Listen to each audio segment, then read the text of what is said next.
Hello and welcome to episode 14 of the Little Craft Room podcast.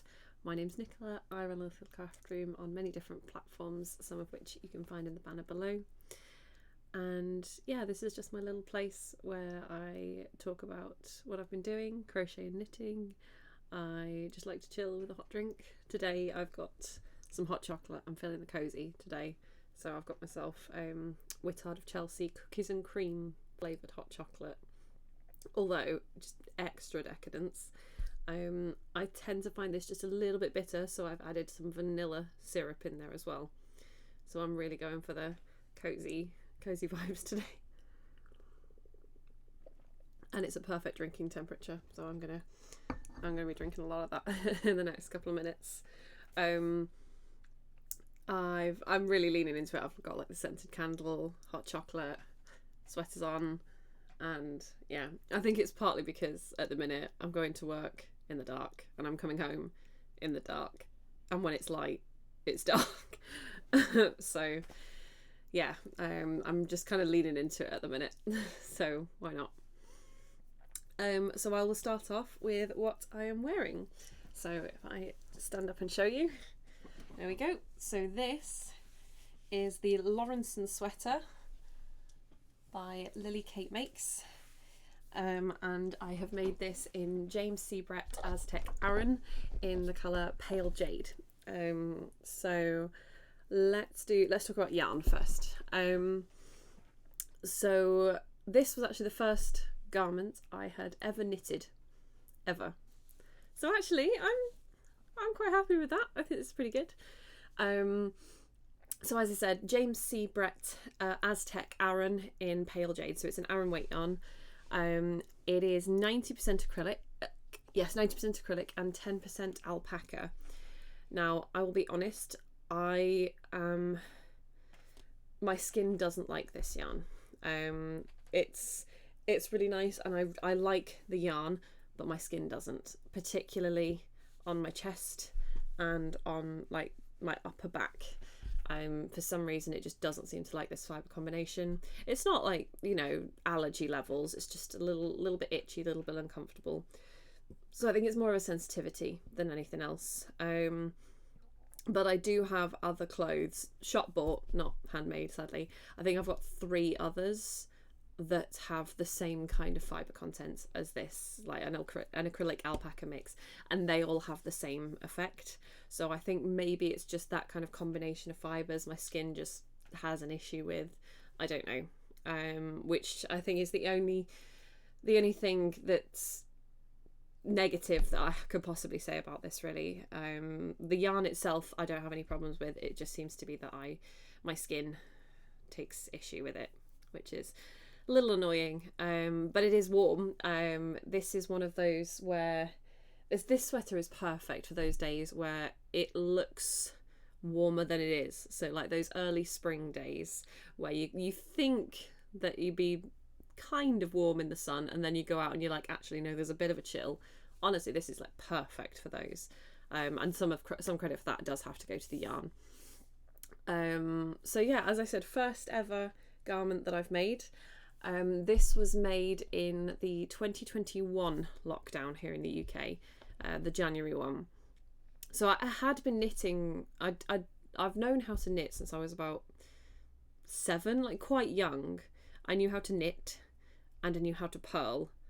That was about as far as it went. Casting on, had a vague idea, and if I played about long enough I kind of managed it. Casting off I didn't know how to do. And if I dropped a stitch, that was the end of it. I didn't know what to do about any of that.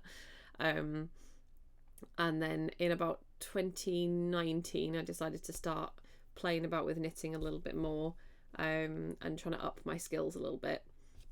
And in 2021, when we went into the January lockdown, I thought, yeah, you know what, I'll actually make a garment. I'll actually make myself a piece of clothing with knitting. And so here we are. I was quite excited. I think for a first one, I think I did really well. I was really happy with it. So yeah, as I mentioned, it is a Lily Kate Makes pattern. And there are two options that she has for this pattern. So she's got the normal, the kind of the first version that she made, and then she has a cropped version with a slightly tailored shaped waist. This is the second one. So this is, like I said, you can see it's slightly cropped here, so my hips are here. This is about my waist, and there is some kind of shaping down to the waist here. So I went for the second with the waist shaping option. As far as patterns go, like I said, this was my first ever garment, so I would say it is friendly for an adventurous beginner. There are some stitches that involve increases. I think decreases with the waist shaping. Yes, there were decreases with the waist shaping, but they are mainly make one right and make one left increases. So yeah, fairly beginner friendly. I think the only other aspects of it that may not be just a basic stitch are the German short rows, which she does have a tutorial video on YouTube, so that was perfect. And actually, I did panic a little bit at first. I thought, oh gosh, that sounds really scary. I don't know what to do with that. I've never done that before. But it actually really isn't that bad once you give it a go. So the German short rows are fine. And what else was there? Oh, the ribbing is twisted rib rather than just basic knit purl. So it's knitted through the back loop for the knit stitches and then purled normally. But apart from that, I'd say that's really as complicated as it gets. So yeah, as far as a kind of a pitching for the pattern, beginner friendly, I'd say so for an adventurous beginner. And because this was my first knitted garment, I would agree with that. It's not flawless, is what I will say, because it was my first ever one. So there are some things about it that, looking back now with a lot more knitting experience, I'm not 100% happy with. I'm not ready to rip it back because it's made well enough that I'm happy with it. But there are a couple of things now, mistakes that I wouldn't make now. So this is where I'm a little bit honest. I was toying with how honest I'm going to be with some of the mistakes. Let's go for it. So there you go. Yeah, you can see there, just under the arm. Here we go. There are some little gaps in the stitches where, when I was doing my increases, my make one left and make one right, I can't remember which ones those would be. Those would be make one right probably. I didn't twist the stitch when I went back into it. So if it's make one right, you put the right needle under. Yeah, so you'd have to twist it a little bit so that you don't end up with the hole. Because it was my first time doing that, didn't do it, and I did end up with a little gap there. It's not the worst thing in the world. It's a very easy mistake to make. It's not made a difference to the garment really as a whole. I still ended up with the right number of stitches. Just meant that there were some kind of more lacework details. I mean, personally, I actually think it looks all right because it's in like a pattern. It looks like it's supposed to be there. It's absolutely not. It's not supposed to be there, but it's not the worst thing in the world. I think I may have done the same thing on the back as well. And on the back, when I was weaving the ends in, I essentially sewed it shut because it bothered me, but then the sewing up, for some reason, seemed to be, I don't know, a bit more tedious than I was expecting. So I did the back and then thought, nah, you know what, I'm not going to bother with the front. I mean, nobody's ever noticed. I said, I think it's just because I'm the one that made it. I'm always going to see the flaws in it. So nobody's ever noticed. But yeah, it's just one of those things. We live and learn. So that was my little mistake with my increase stitches. First time I tried them, so I didn't twist them and left a gap. So not the worst thing. I also, the ribbing around the sleeves and the bottom, it's not really tight enough as far as ribbing goes. This is quite loose here, and there are people that would do that deliberately. There are people that prefer loose ribbing. For me, if it's ribbed, I really want it to do the kind of the signature sinking in, like cinching in for the rib. So, again, first ever garment, definitely. I'm really nitpicking here. So yeah, the ribbing I would have appreciated tighter. I think casting off, I just did a normal cast off, which on a ribbed edge, you know, it's not very stretchy. So, you know, a lot of people wouldn't have gone for that. But again, my knitting skills at the time were significantly lower than they are now. So I can look back on this with the experience I have and critique it. But I'm really trying not to be critical of my former self, because didn't know and didn't have the experience that I do now. And what I did do as well, I did a slight edit. So even though this is the cropped version, I made it longer, because I've got quite a short torso, so it did look a little weird when I first tried it on at the proper length. So I did it all, finished it, cast off and everything, and I tried it on and I just went, ugh, because it just didn't look right on me. It made my torso look even shorter, and it looked like just like a crop top, and it just didn't look right. And I hate ripping back, I really, really do, but I knew that I would not wear it if I'd kept it the way it was. So I did rip it back, and I added a good few extra inches and then redid the ribbing, because I just would not have worn it. It just looked so bizarre on me. So I did add a couple of extra inches to the recommended length. I really wish I'd been able to keep it at the same length that she makes hers, because Lily Kate just, all of her designs just look stunning on her. It's really annoying. So I wanted it to look exactly like her version, but for my body shape, no, I couldn't do it. So I did rip back, added some length, and I'm much happier with it. But it's quite funny actually, because this particular sweater, so I've mentioned before on the podcast, I am a teacher. I teach at a secondary school in my area, and I have a tutor group. They are kind of 13, 14 years old at the minute, and they all know at this point that I make a lot of the cardigans and sweaters that I come into school wearing. They're all fully aware. This is their favourite. So it makes me laugh that they have favourites at all. You know, you don't normally think of 13, 14-year-olds as critiquing the knitted things their teacher wears to school. But this so far seems to be the collective favourite, the unanimous one. I'll come in with a new one and they'll kind of start critiquing it and judging it, and where would we rank this one? It's quite funny. But the ones that have told me seem to really like this particular one. Not sure why. You know, I quite like it, but I wouldn't say it's my favourite of all the ones I've ever worn. I think I have to go to the Chunky Dahlia for that one, which I did show the episode before Christmas. But they really like this one. So who knows? But yeah, this one seems to be the favourite. And when I made this one, I'd always talk about the associations I get when I'm knitting things or crocheting things. January 2021, the lockdown was when my boyfriend decided to binge play Breath of the Wild. So he played through Breath of the Wild in that as I was knitting this. So very, very powerful association. Lawrenson sweater, Breath of the Wild. That's what I think of whenever I wear this or watch anyone playing Breath of the Wild. It's immediate kind of link between the two. But yeah, as far as actual kind of garments go, I do really like this Lawrenson sweater, which is why when I talk about my whips, what I've cast on is a second Lawrenson sweater. So I'm just going to get it out of my little project bag. Little bees on it. It's very cute. So I have cast on a second Lawrenson sweater.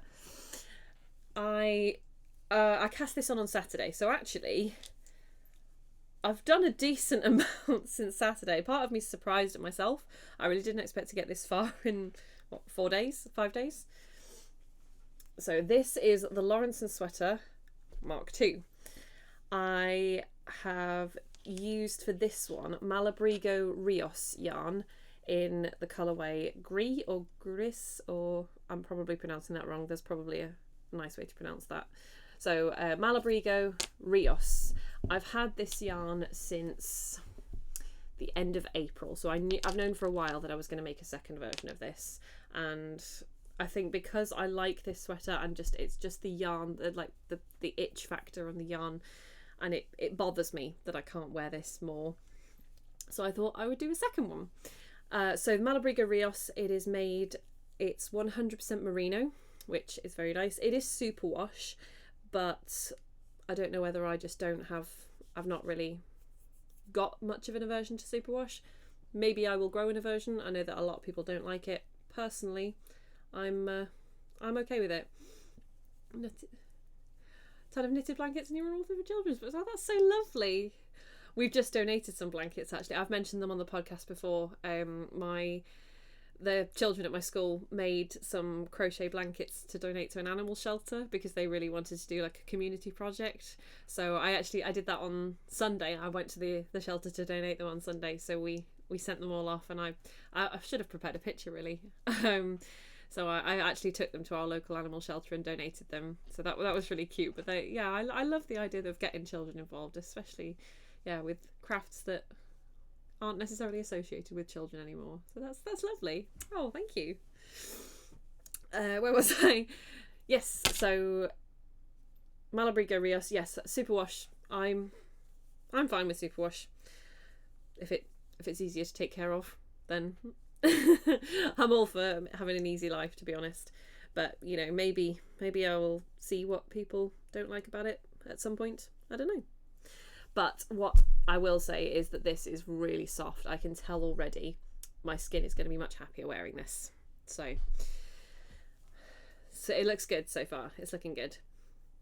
So I'm planning with this one. So this one had the optional waist shaping and the cropped fit. I'm going for the original for this one. So longer fit, no waist shaping. Because, as much as I like this one and wanted one that I could wear, I also just don't want to have necessarily the same thing identical. I want to mix it up a little bit. Plus, I do like the look of the original one without the waist shaping, and I think it would look really nice in this grey colour. So I'm going for original, no waist shaping, and longer than this one. And I'm really, really excited to have this finished. Which, if I keep going the rate I am, probably won't be too long. First children's book, also called Logan's First Family. Oh, that sounds really cute. That sounds so sweet. So I don't know how long it's going to be, because this isn't the only project I'm working on. I do have my other secret project. Well, it's not secret, it's a scarf. But because I'm designing it, I'm not going to show it. But what I tend to like to do when I am crafting, I tend to have a complicated project that I need to be sat at probably my computer for. So with a project that I'm designing, I don't necessarily have a portable version of the pattern because it's all on my computer, which sounds really scary because now I'm terrified that if my computer were to die, that I would. No. Let's not go down that train of thought. That's a terrifying train of thought. So I tend to have a complicated one that I need concentration and to be sat at my pattern or computer for, and then I have one that is more portable that I can kind of take on my iPad, have downstairs on the sofa, or take on the go. So I'm going to be taking this with me at the weekend. I'll talk about that in a second, because this one, especially the fact that most of it is just stocking stitch, I can just go and not really need to think about it. So this is my portable pattern, and maybe that's why it's worked up so quickly, is because I don't need to constantly keep checking a pattern for it. It is, like I said, it's the second time I've made it. Maybe I'm slightly familiar with the shaping of it. Maybe I've remembered some from last time, but it is very nice to just have something to not have to constantly think about the shaping of, or just nothing too technical. Something I can just mindlessly knit on. And I know that there are a lot of people that do that and they really like just plain stocking stitch patterns because they can just switch off and do it, and I can absolutely see that. Are you a fan of Heartland? I've never seen Heartland actually, so I'm afraid I can't offer an opinion. I've heard of it, but I'm afraid I've never seen it. Sorry. So very excited to have a second Lawrenson sweater. And what I'm going to do, I've not done this in a while because I haven't had many projects that I've been able to show you for a while. I'm going to do what I did last year I'm going to put a little stitch marker with where I am at right now, and then when I come back next week or next episode, probably next week, we will see how much progress I've achieved. What I'm likely to do as well is, before I finish the length, I think I'm gonna add the neckband, because then I can start trying it on and get a better idea for where I want the length to look. And I think I did that last time, although it's been a while, so I can't really remember. But yeah, as you can see, it's top down, so you cast on along the back. There's a couple of bit of short row shaping just to make the shoulders fit nicely, and then you pick up stitches along the shoulders and start with the front and then join the fronts together. But yeah, I think I may, one of the next things I do maybe to add the neckband, and then I can reliably try it on and get a good feel for where the length is going to look. I also, and I got these last year, I also got some knit keeper cords. High recommendation, because it means you can try on your garments without all the stitches sliding off your needles. And it means you can actually get the stretch right without being terrified that you're going to lose half your stitches. So I will absolutely be using those to try this on as well. So watch this space. Very, very excited to see my second.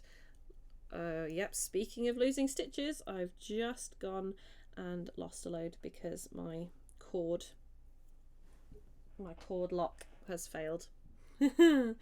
Alright, let's just very carefully put that down. Yeah, I have little kind of foam. Yeah, I have little foam cord stoppers, and I lost the ones that fit really snugly over the cords, and I have just managed to pull it off. So let's just see if I can salvage it while I keep whittering on, because that is very annoying.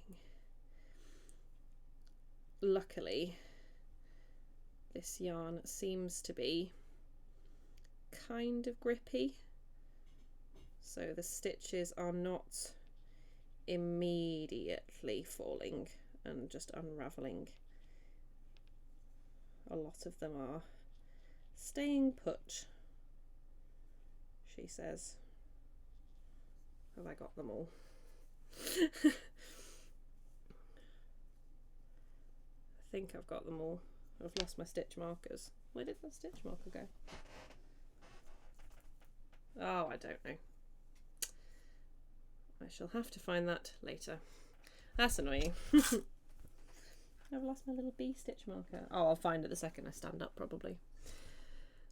But yeah, I've been tempted to get some proper cord locks for ages, and yeah, I think that might have just been the persuading factor. Oh well, it happens. So, but ironically, just as I was talking about all the stitches slipping off your needle, it's like the universe interfered. Annoying. Anyway, so that is whip number 1. I didn't actually get to talk about whips at all last week because I had so many finished objects to show you, which, yeah, very exciting. But I had done some over Christmas. I showed you the ones I'd finished, but I didn't show you the ones that I'd only worked on. And I worked on one that we've been talking about for a while on this podcast. I did some work on the portal blanket, finally. So returning viewers have heard a lot about the portal blanket. For any new viewers, I have been making a blanket for my boyfriend, and it is based around some symbols from the Portal games. This blanket is now 3 years in the making, and out of these 12 squares, I have done 2.5. It is a long-term project that is taking me way longer than it should, but I did some work on it over Christmas. I have done some work on the portal blanket, and this is where I have to unravel. This is why I don't work on it all the time, because it is fiddly. Okay, but the cake is starting to emerge. So this one, I mean, hopefully that's recognisable enough that you know it's that one.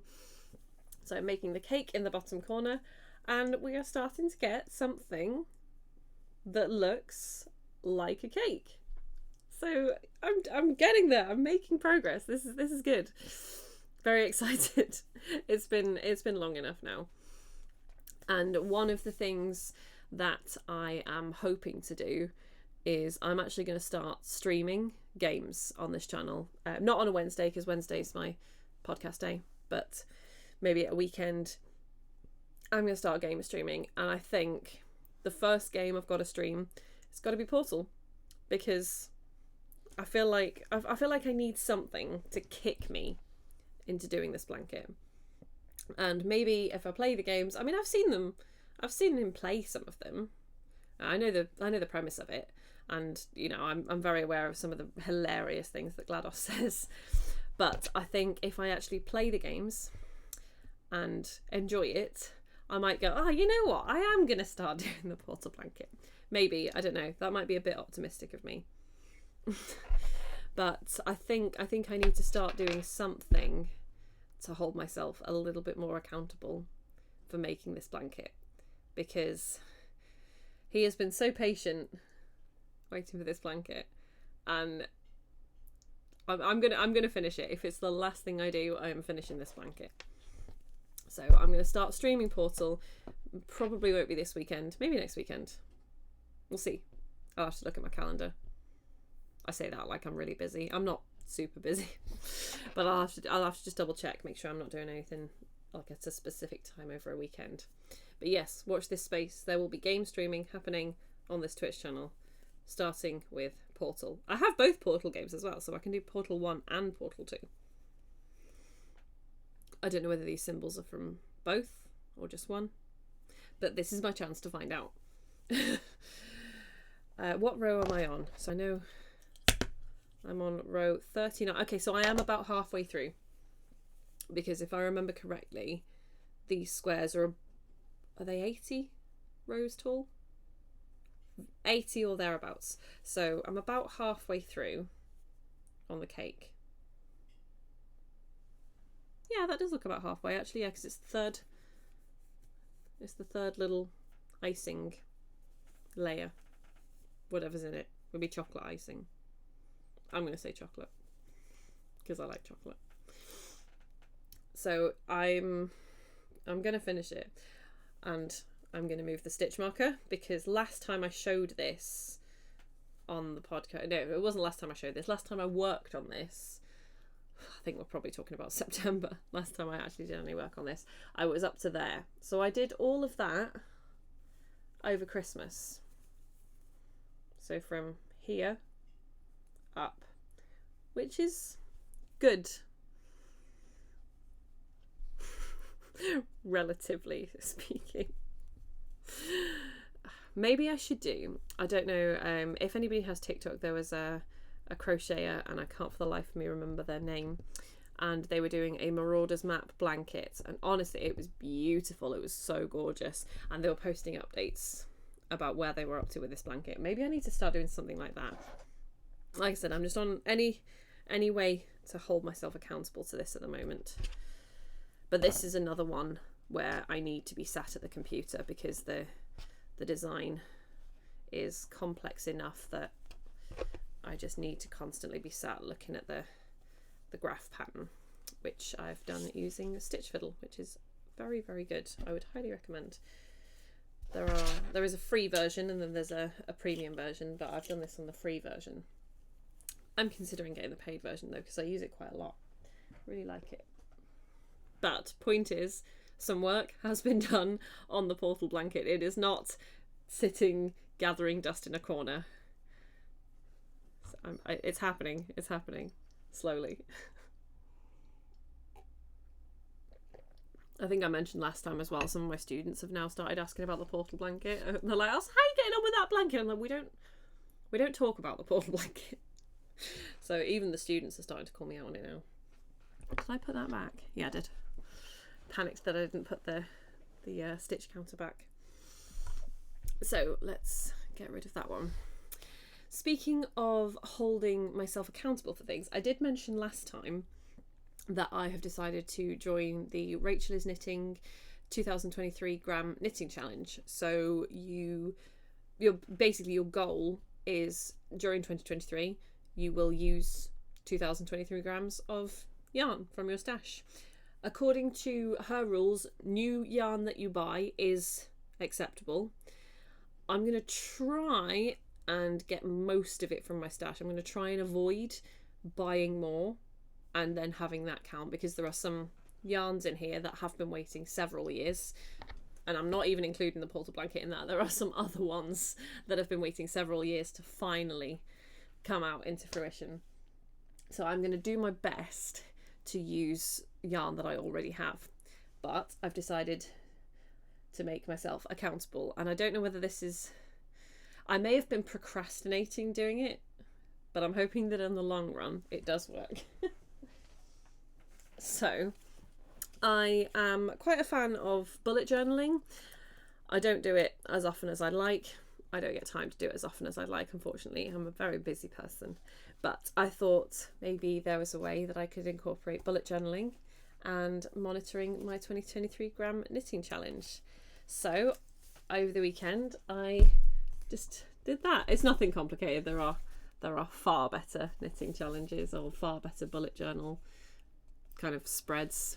But yes, I decided to create like a little, like one of those bars that you get on the kind of the charity shows where it fills up. So I did that, and I have started to fill it in, because as I mentioned last time, I have made and finished a project. I did the hand warmers. Although I did have to do a slight correction last time. I re-weighed it. I used 28 grams, not 29. I said 29 on the last podcast. 1 gram off. I'm already cheating. No, I just for some reason I just got really concerned that I'd done my maths wrong when I measured it, so I just redid it, and apparently I did. So yeah, I've got... What I'm going to do is I'm going to kind of colour the bars in. Sorry, get that angle right. I'm going to colour the bars in as I go up with... I'm going to keep it with the colour of the yarn as well, because that'll be quite a nice way to see what my colour palette has been for the year. But then I'm just going to... There it is. I'm just going to make sure that I add the numbers on as well for the actual exact grams that I've used, because on the bars it's going to be a bit of a guesstimate. So I'm quite excited with this. And yes, like I said, it may have been kind of procrastinating doing it in the first place, but no, I think I quite like doing these. I did one in 2020? It might have been 2020, and kind of I did one where I filled in every day of the year, and I coloured it in different colours as to whether I was crafting, whether I was gaming, you know, what I'd spent the majority of my day doing. And I did actually maintain it for the whole year, and I was really proud of myself. So I don't know, maybe bullet journaling is also a way to help hold me accountable. Maybe I need to come up with a way of bullet journaling the portal blanket, although given that I'm already 2 squares in, I don't know, maybe. I mean, if anybody's got any ideas, tell me. If anybody knows a way to force me to make this blanket. The thing is, I know I'm going to love it when it's finished. I know that I'm going to be really proud of it, and I'm going to want to show it off because it's going to look really, really cool. But just need to do it. I always have that problem with motivation. Oh, I've not put the little bookmark thing in. So there we go. That is my 2023 gram knitting challenge, and one of the ways I'm going to try and hold myself accountable for it. So I'm quite excited. I am going to include the Knitting for Olive heavy merino that I've been using for the project that I'm designing at the moment, because I technically bought it last year anyway. But my only problem now is separating out that grey from that grey when I colour it in. I've only got 1 grey pencil. I haven't got like loads of really, really posh pencils with different shades. I've only got 1 grey pencil. So maybe I'll need to, I don't know, maybe I'll need to do a little project in between that's a different colour just to separate out the colours in my bars. I don't know. I just need to get creative. See, this is the problem, is that I come up with these ways to make me do it and then find ways to focus on the colouring in rather than the actual knitting. Let me just put this hook back in. I've just realised I left it out of the bag. So there we go. My whips and my kind of 2023 gram knitting challenge update. And I quite like that as well, because then I don't have to keep track of how many grams I've used for each project as well. I can have it on that page and then keep it running total. So there we go. What I will say as well is that I'm very excited. This weekend I am running a Learn to Knit workshop with Truro Fabrics. So I've run workshops with Truro Fabrics before. They've got like a really nice workshop area where it's kind of separate from the main building, and they have loads of workshops in there, and it's a really lovely space. And I am running a Learn to Knit workshop this Saturday, so I'm really excited about that. And I think I'll probably get the train if I can. I was really gutted that I couldn't for my last one because of the train strikes that were going on. I love train travel, and there's something about knitting on the train that just soothes me, just really soothes me. So I'm going to take the Lawrenson Mark II and I'm going to do some knitting on the train, and I think I'm just going to have a really nice chill journey there and back, and I'm really looking forward to that. So yeah. So this one is going to be a slightly shorter podcast, purely because I've only really worked on one thing this week, and because I'm very tired. January back to school is always a bit tough, especially, like I said, when it's really dark outside and you never seem to see daylight. So I am actually going to call it there. I don't have any acquisitions because I've been trying to be really good. The only acquisitions I had last time were mostly Christmas ones, so trying not to spend loads of money on buying yarn, apart from the fact that I'm really starting to run out of room. This is full. I've got bags over there. I do not need more yarn. So yeah, I am going to call this podcast there, and hopefully next week I will have a little bit more on the Lawrenson sweater to show you. I would say that I would have more on the portal blanket as well, but I think we both know I would be lying. It's gonna happen. It's gonna happen. And as I said, I am going to be starting a stream of Portal on my Twitch channel, so watch this space for that. I don't know how regular that's going to be. That might have to depend on how busy I am each week, but we'll see. So thank you very much if you have been watching this. I really, really appreciate it. I hope you have the most lovely evening. I am gonna finish my cold chocolate. It's not really hot anymore. This is what happens when I talk. I just go and go and go and forget about it. But yeah, I'm gonna go and get myself some food and probably watch some Clone Wars. We've been binging Clone Wars at the minute and I'm enjoying it. So I'm gonna save the stitches that I lost on the Lawrenson sweater and carry on watching Clone Wars. So yeah, I hope you have a lovely evening and I will see you next time. Bye.